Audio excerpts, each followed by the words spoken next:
శ్రీ గురుభ్యో నమః. శ్రీమద్భాగవతమునకు మాస్టారు ప్రసాదించిన వివరణను చెప్పుకుంటూ ఉన్నాము. అందులో భాగంగా నారాయణ కవచము అనే అంశములో మనమున్నాము. ఇది విశ్వరూపుడు ఇంద్రునకు ఇచ్చినటువంటి విద్య అని చెప్పుకున్నామండి. సుఖయోగి పరీక్షిత్తుకు చెబుతూ ఉన్నాడు. సరే, పాదములు హస్తములు కడిగికొని ఉత్తరముఖంగా తిరిగి సరి అయిన ఆసనమున కూర్చుండవలెను అన్నారు. అప్పుడు అంగన్యాసము కరన్యాసము గ్రహించి అటుపైన నారాయణ కవచము గ్రహించవలెను. చాలా ఇంపార్టెంట్ అండి. మన పూజా విధానంలో కూడా నారాయణ కవచాన్ని ఇచ్చారు. ఇది ఎలా చేసుకోవాలి? అసలు అంగన్యాసం అంటే ఏమిటి, కరన్యాసం అంటే ఏమిటి, ఈ నారాయణ కవచంలో ఏముంది, వాటి అర్థం ఏంటి, అంతరార్థం ఏమిటి, ఇది మొత్తం చాలా వివరంగా మాస్టారు అందించారు. శ్రద్ధగా శ్రవణము చేద్దాము. పాదములు, మోకాళ్ళు, తొడలు, పొట్ట, ఛాతి, గుండెలు, నోరు, శిరస్సు అనునవి 8 అంగములు. అష్టాంగములు అంటున్నాం కదండి. ఏమిటండి ఆ అష్టాంగములు? కింద నుంచి చెప్పుకుంటే మనము 1 పాదములు, ఆ తర్వాత మోకాళ్ళు, ఆ తర్వాత తొడలు, ఆ తర్వాత పొట్ట, ఆ తర్వాత ఛాతి, ఆ తర్వాత గుండెలు, ఆ తర్వాత నోరు, ఆ తర్వాత శిరస్సు. మొత్తం ఎన్ని అయినాయండి? 8 అంగములైనవి. వీనినే అష్టాంగములు అందురు. అందు ఓంకారముతో కూడిన అష్టాక్షరి మంత్రము వరుసగా న్యాసము చేయవలెను. అంటే ఏంటి? ఓం నమో నారాయణాయ, ఇది అష్టాక్షరి మంత్రం అండి. అంటే 8 అక్షరములు కలిగినటువంటి మంత్రము. శిరస్సు మొదలుగా 8 అంగములయందును ఈ మంత్రమందలి 8 అక్షరములను న్యాసము చేయవలెను. శిరస్సు మొదలుపెట్టి పాదాల వరకు ఇప్పుడు చెప్పుకుంటాం. ఆ 8 అంగాలు ఏంటో చెప్పుకున్నాం కదండి. సరే, శిరస్సు నుంచి మొదలుపెట్టండి.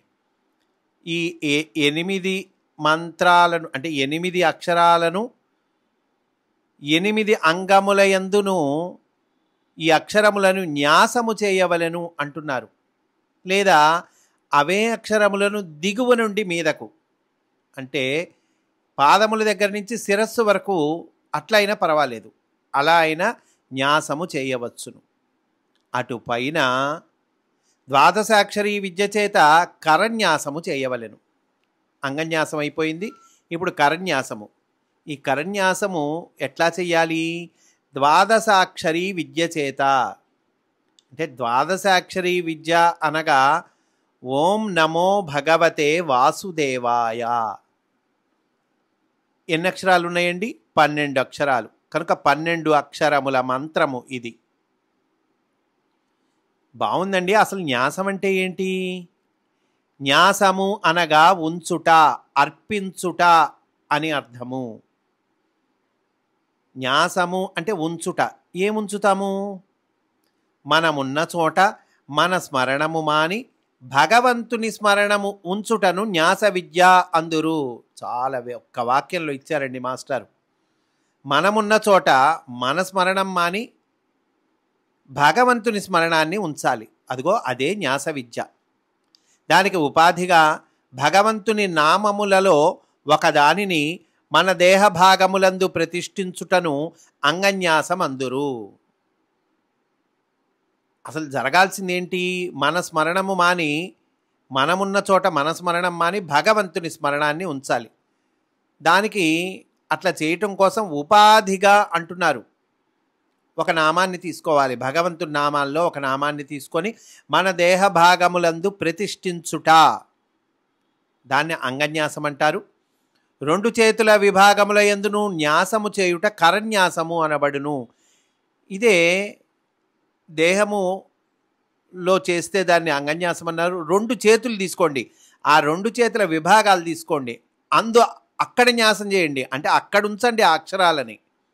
ఆ మంత్రములోని అక్షరాలను ఈ 2 చేతుల విభాగముల యందు గనక ఉంచితే దానిని కరన్యాసము అంటారు. కరములు అంటే చేతులు కదండి. న్యాసము చేయబడిన అక్షరములను తెలుగున గాని సంస్కృతమున గాని ఉన్న లిపిలో న్యాసము చేయరాదు. వానిని ఆయా భాగములందు మనము ఉచ్చరించున్నట్లుగా భావింపవలెను.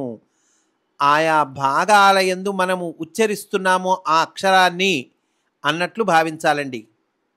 అప్పుడు తేజోమయములై భగవంతుని భూషణములుగా వెలుగుచుండును. మన దేహము మనది అను భ్రాంతిపోయి భగవంతునిది అను సత్యము స్థాపించుకొనుట జరుగవలెను.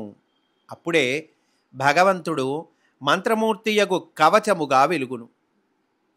ఏమైతుందండి? మన దేహము మనది అనేటువంటి భ్రాంతి పోతుంది. మనది అనే భ్రాంతి పోతే మరి ఎవరిది? భగవంతునిది.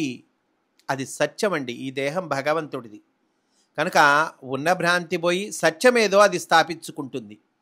అట్లా జరగాలి. అప్పుడే భగవంతుడు మంత్రమూర్తియగు కవచముగా వెలుగును.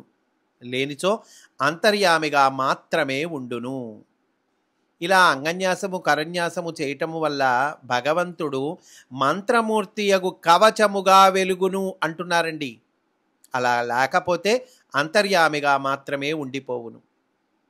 రాతిని చెక్కి విగ్రహము చేయు శిల్పివలే అంతర్యామిత్వమును చెక్కి తన దేహమును కొనుచున్న విగ్రహమును శిల్పము చేయుటయే కవచ విద్య. అంటే అంతర్యామిత్వమును చెక్కి తన దేహమును కొనుచున్న విగ్రహమును శిల్పము చేయుటయే కవచ విద్య. మన దేహము ఇదొక విగ్రహము. అంతటా ఉన్నది పరమాత్మ, అంతర్యామి భగవంతుడు. ఆ అంతర్యామి భగవంతుడు అంతటా ఉన్నటువంటి ఆ అంతర్యామిత్వాన్ని చెక్కి మన దేహమను కొనుచున్న విగ్రహము ఆ విగ్రహంగా శిల్పము చేయుటయే కవచ విద్య. అంతర్యామిత్వము నుండి ఇష్టదేవతా స్వరూపము వరకును దారిని ఏర్పరచుటయే ఇందలి శాస్త్ర రహస్యము. కనుకనే ఎందరు దేవతలున్నారో అన్ని కవచములను మంత్రమయముగా ఋషులు ప్రసాదించి ఉన్నారు. నారాయణ కవచము, శివ కవచము, విష్ణు కవచము, రుద్ర కవచము మున్నగునవు ఎన్నియో శాస్త్రకరాలుచే ప్రసాదింపబడినవి. కనుక ఎన్నో ఇచ్చారండి. పై చెప్పిన విధానమున అంగన్యాస కరన్యాసములను సక్రమముగా చేయగా మంత్రమూర్తి అగును. అనగా రంగులతోనూ శబ్దధ్వనులతోనూ నిండిన మూర్తిగా తనకు తాను భాషించును. అనగా తాను కాక ఇష్టదేవతయే భాషించును. ఇక మనం ఉండవండి, ఇష్టదేవత ఉంటుంది. అంటే శివ కవచము చేసామనుకోండి, శివుడు ఉంటాడు చక్కగా. మనం ఉండం, శివుడు ఉంటాడు. నారాయణ కవచము చక్కగా చెప్పిన పద్ధతి ప్రకారం చేసామనుకోండి, నారాయణుడు ఉంటాడు, ఇంకా మనం ఉండం. అలా అన్నమాట. వెలుపల విగ్రహమున్నదో చిత్రపటమున్నదో భాషించుట కాక తానే అట్లు భాషించుటను మంత్రమూర్తి అగుట అందురు. తానే అలా భాషించటం, అప్పుడు ఏమయ్యాం మనం? మంత్రమూర్తి అంటున్నారండి. అట్లు తనకు తాను మంత్రమూర్తిగా భాషించుట ప్రారంభించు వరకును పై చెప్పిన న్యాసములను చేయుచునే ఉండవలెను.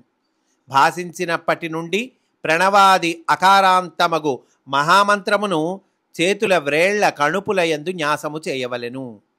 చేతుల వ్రేళ్ల కణుపుల యందు న్యాసం చెయ్యాలి. వేటిల్ని? ప్రణవాది అకారాంతమగు మహామంత్రమును అంటున్నారు. అంటే ఇక్కడ మాస్టర్ చెప్తూ ఉన్నారు, ప్రణవాది అకారాంతమైన మంత్రమనగా ద్వాదశాక్షరి మంత్రమే. ఏమిటండి ప్రణవాది అకారాంతమైన మంత్రం అంటే ఏంటి? 12 అక్షరములు గల ద్వాదశాక్షరి మంత్రము అదేనయ్యా. ఒక్కొక్క చేతికి 4 వేళ్లకును 12 కణుపులుండును. అంతే కదండి, 4 వేళ్ళు.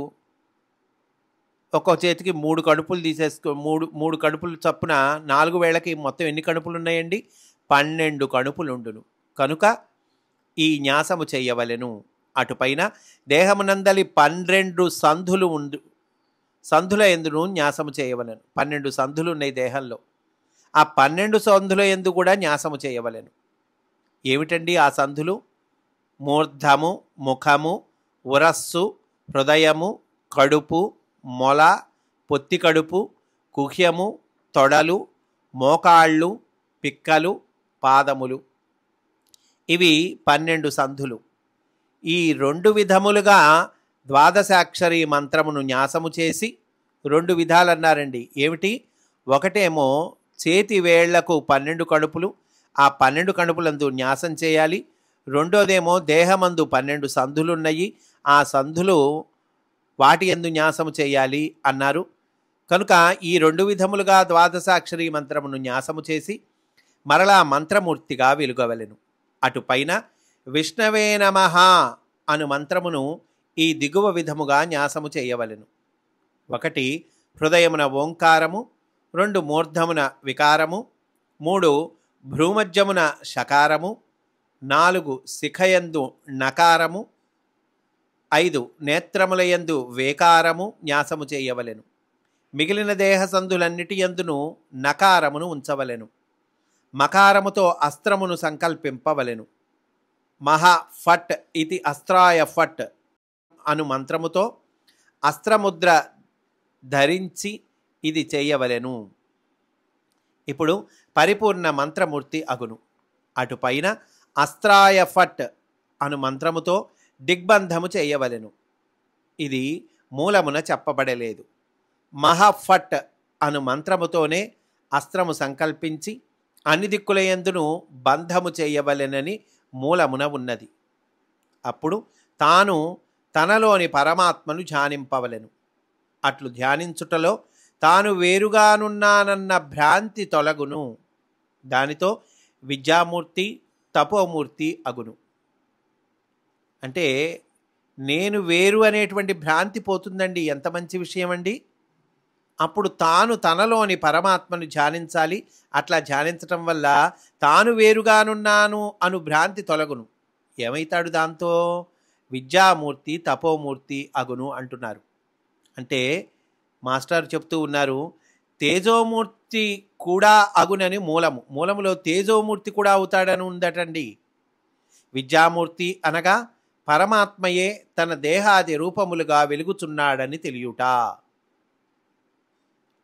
తన దేహము వేరుగా ఉన్నదని తెలిసి దానిని గూర్చి ప్రత్యేక శ్రద్ధ కలిగి ఉన్నంత వరకును అది అవిద్యామూర్తి అగును. అట్టివారికి కవచములు పనిచేయవు. పై చెప్పిన ధ్యానము స్థిరముగా నిలుచుట ప్రారంభమైనప్పటి నుండి ఈ దిగువ మంత్రరాజములను స్తోత్రముగా తన యందు న్యాసము చేసుకొనవలెను. బాగుంది. ఈ చెప్పినటువంటి ధ్యానం స్థిరంగా నిలుచటం ప్రారంభమైన దగ్గర నుంచి ఇదిగో ఈ మంత్రరాజములను స్తోత్రముగా తన యందు న్యాసం చేసుకోవాలి అంటున్నారు. అంటే నారాయణ కవచము, దాన్ని న్యాసం చేసుకోవటం ఎట్లా, ఆ నారాయణ కవచంలో ఉన్న అర్థం ఏమిటి, అవన్నీ మాస్టారు ఇస్తూ ఉన్నారండి. ఆ విషయాలను రేపటి రోజున మనము చెప్పుకుందాము అని సవినయంగా మనవి చేసుకుంటూ, స్వస్తి వాసుదేవా.